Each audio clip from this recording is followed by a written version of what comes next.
What if I told you that every woman carries a hidden man inside her? Not in her dreams, not in her fantasies, but in her soul. Carl Jung called him the Animus, the invisible masculine presence that shapes her thoughts, desires, and even the kind of men she's drawn to. But here's the paradox Jung revealed. This inner man isn't always kind. He can be her greatest ally, or her most dangerous enemy. Jung believed that until a woman faces this shadow man, she's not truly free.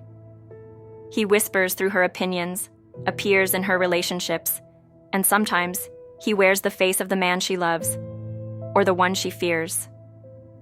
Today, we'll go deep into Jung's forbidden insight, why he said every woman has a shadow man, and how confronting him can awaken a force that changes everything: love, power, creativity, even destiny itself. But beware, this journey isn't for the faint of heart, because when a woman meets her shadow, the mask of perfection burns away, and the truth, raw, ancient, and divine, rises from the ashes. Every story of the shadow begins in childhood. Not in the outer world, but in the secret chambers of the psyche, where a girl first meets the masculine through the men who shape her earliest world. Her father's voice, her brother's laughter, the heroes she watches on screens. Each image, each memory, each feeling builds a silent sculpture inside her mind. And over time, that sculpture becomes him, the Animus. At first, he is gentle, an invisible guide. He tells her, "You can be strong. You can be free." He gives her courage, ambition, and the ability to think independently. But if those early masculine figures were absent, cold, or cruel, his reflection twists. He becomes demanding, critical. He turns from a guardian into a ghost, a shadow man who controls from within. Jung said the Animus is built from a woman's experience of men, but over time, he becomes more than that. He becomes the voice that tells her what she should be. He can inspire her to greatness, or drag her into inner conflict. Imagine a woman chasing success but never feeling satisfied, arguing with an unseen presence inside her head. That's the Animus unbalanced, a masculine energy trapped in rebellion, trying to protect her, but also punish her. Jung warned, until the woman knows her Animus, she will believe it is herself. But it's not. It's an ancient archetype, a god within, forged by love, pain, and memory. And when that god speaks, she must decide whether to listen or to reclaim her own voice. As a woman grows, her shadow man matures with her. At first, he whispers ideas, but one day he begins to speak for her. He becomes her certainty, her logic, her defense against pain. And slowly, he starts to take control. Carl Jung called this the possession by the Animus, when the inner masculine no longer serves the woman, but commands her. It begins subtly, a sharp tone in her words, a feeling of superiority, a cold certainty that she is right. The shadow man disguises himself as reason, but his roots are emotional, built from every hurt she swallowed, every boundary crossed, every time her truth was ignored.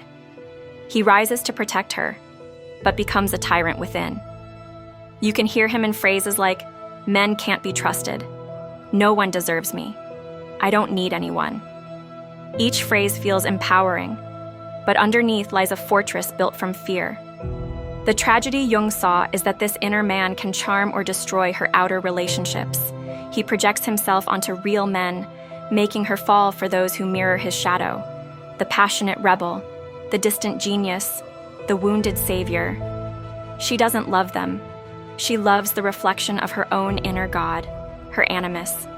And the more she chases him outside, the stronger he grows inside. Until one day, she realizes the man she's searching for was never out there at all. He's been haunting her reflection all along. Every woman thinks she chooses the men she loves. But Jung dared to whisper a darker truth. It's not always her who chooses. Sometimes it's her shadow man. The Animus is a mirror. He projects his image onto the men she meets, blurring the line between desire and destiny. She doesn't fall for them. She falls for the part of herself she's forgotten. When the Animus is light, she's drawn to men who awaken her soul. Artists, thinkers, visionaries, protectors of truth. They challenge her, not with power, but with depth. She grows through them, and her love becomes a sacred exchange of energies. But when the animus is shadowed, wounded by neglect, betrayal, or fear, he becomes dangerous. He craves what he lost. He draws her to men who replay old pain.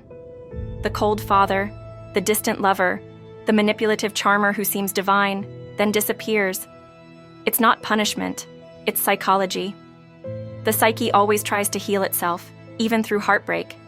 Every man she loves is a messenger from her unconscious, a living mirror reflecting the face of her shadow man.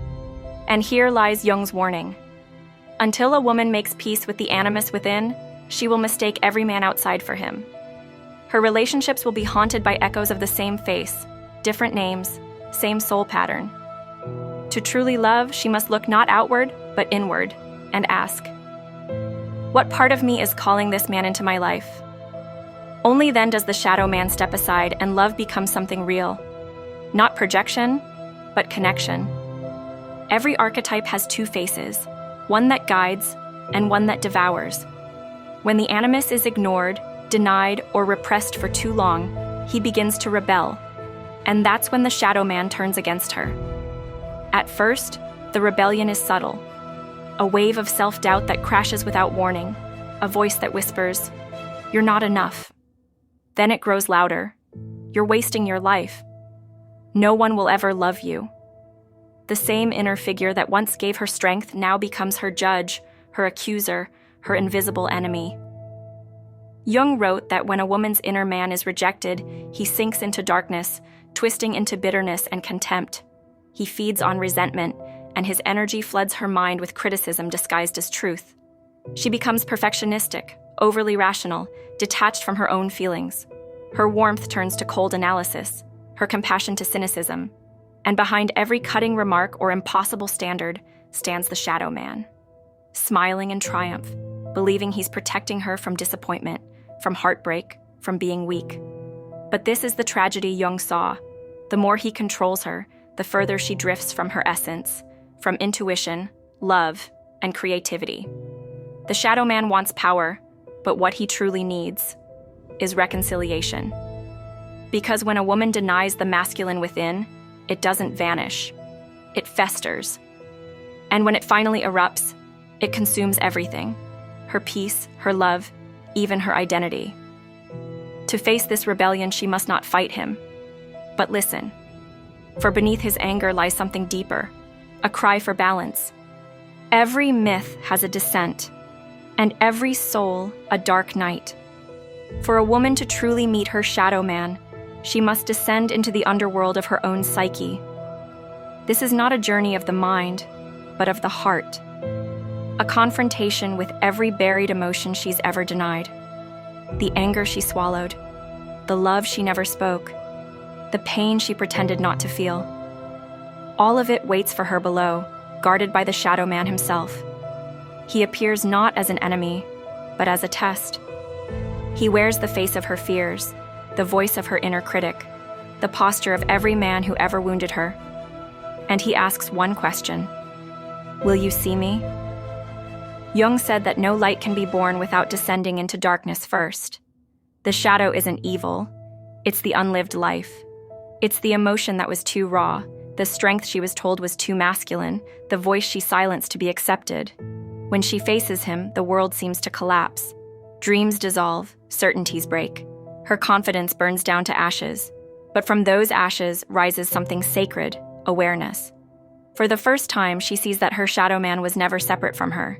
He was the part of her soul waiting to be claimed. The protector turned prison guard, the lover turned lesson, the divine masculine within her, longing to be integrated, not destroyed. And in that moment of recognition, the darkness begins to breathe light. She doesn't conquer the shadow, she embraces him. And that embrace is transformation. Something miraculous happens when a woman stops running from her shadow man. He no longer hunts her dreams or sabotages her love. He kneels beside her, transformed. This is the sacred union Jung spoke of, the conjunctio, the mystical marriage of opposites.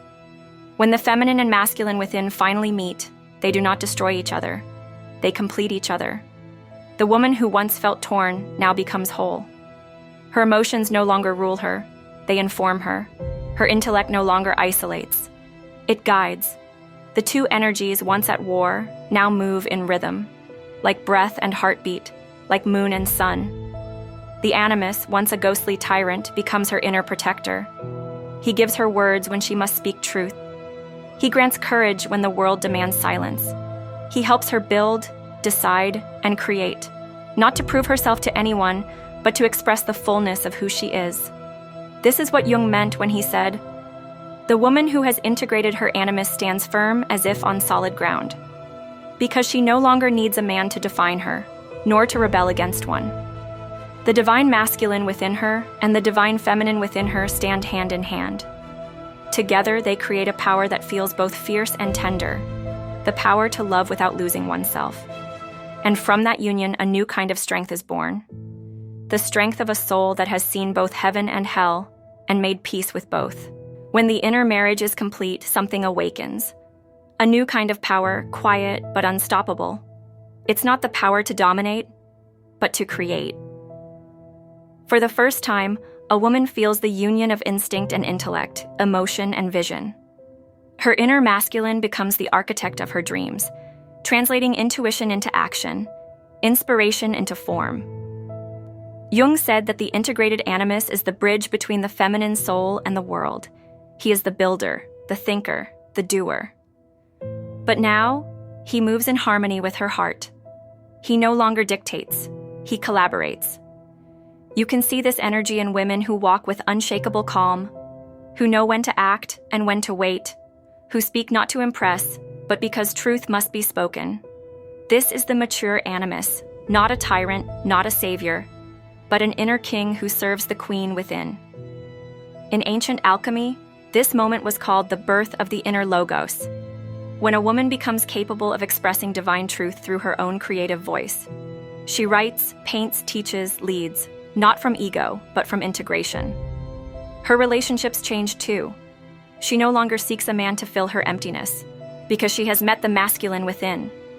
Now, love becomes partnership, not projection. She doesn't fall in love to be completed, she loves to expand. This is the secret Jung hid between his words. The woman who integrates her shadow man does not become masculine, she becomes whole. And wholeness is the rarest form of beauty the world has ever seen.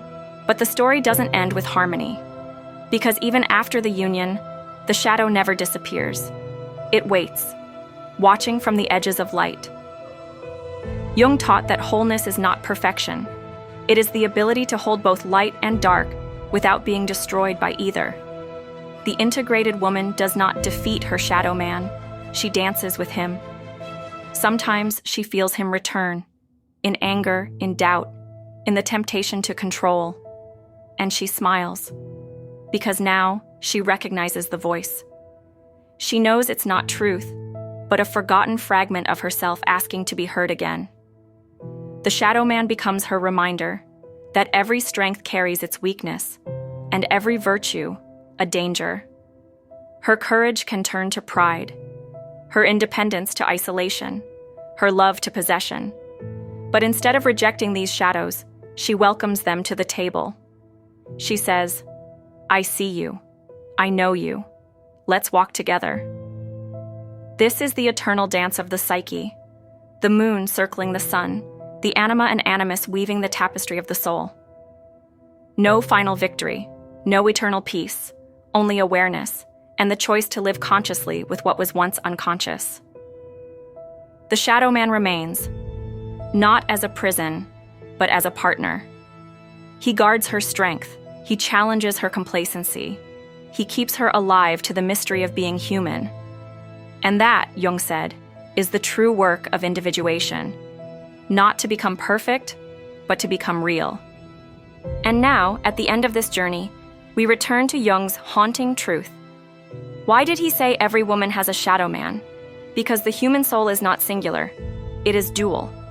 Within every woman lives a man, within every man, a woman. Each side reflects what the other has forgotten. Each holds the key to the other's evolution. The shadow man is not her enemy. He is her unfinished half, the masculine principle buried within her psyche that demands to be known. When he hides in the dark, he rules her from the shadows, shaping her desires, twisting her choices, and speaking through her pain. But when she turns toward him, when she dares to meet the eyes of her own inner masculine, something magnificent happens. The war ends. The projections fall away. And she finally understands that the love she searched for in others was always a reflection of her own divine potential. Jung's message wasn't about gender. It was about wholeness. The masculine and feminine are cosmic forces, two wings of the same soul. Without one, the other cannot fly. So yes, every woman has a shadow man, but he is not her curse. He is her mirror, her muse, her inner teacher. Through him, she learns to think clearly, to act bravely, to love without fear. And when she accepts him, she no longer lives divided. She becomes a complete being, both dreamer and builder, both heart and mind, both light and shadow. This is the revelation Jung left us. To be whole is to embrace both gods within. Because only when a woman makes peace with her shadow man does she become truly, divinely herself.